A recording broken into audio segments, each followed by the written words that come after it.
ഗ്രീൻലാൻഡിന്റെ 80% മഞ്ഞുകൊണ്ട് മൂടപ്പെട്ടതാണ്. പിന്നെന്തിനാണ് അതിനെ ഗ്രീൻലാൻഡ് എന്ന് വിളിക്കുന്നത്? ഗ്രീൻലാൻഡിന്റെ തൊട്ടടുത്തുള്ള ഐസ്ലാൻഡ് ആണെങ്കിൽ മൊത്തം പച്ചപ്പ് നിറഞ്ഞതുമാണ്. എന്നിട്ടും അതിനെ എന്തിനാണ് ഐസ്ലാൻഡ് എന്ന് വിളിക്കുന്നത്?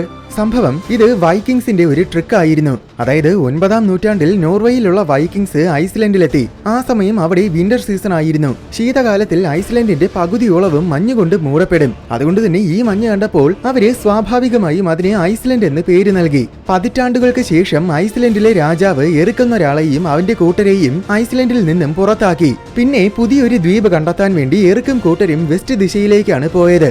അങ്ങനെ അവര് മഞ്ഞുകൊണ്ട് മൂടപ്പെട്ട ഒരു വലിയ ദ്വീപിലെത്തി. അവിടെ ജീവിക്കാൻ പറ്റിയ കുറച്ച് സ്ഥലം മാത്രമേ ഉണ്ടായിരുന്നുള്ളൂ. എങ്കിലും ഈ ദ്വീപിനെ വലിയൊരു രാജ്യമാക്കണമെന്നായിരുന്നു എറുക്കിന്റെ ആഗ്രഹം. പക്ഷേ ദ്വീപിന്റെ ഈ അവസ്ഥ കേട്ടാൽ പുറത്തു നിന്നും ആരും തന്നെ ഈ ദ്വീപിലേക്ക് വരില്ലെന്ന് എറുക്കിന് അറിയാമായിരുന്നു. അതുകൊണ്ട് തന്നെ ആൾക്കാരെ ഈ ദ്വീപിലേക്ക് ആകർഷിക്കാൻ അയാൾ ഈ ദ്വീപിനെ ഗ്രീൻലാൻഡ് എന്ന് പേര് നൽകി.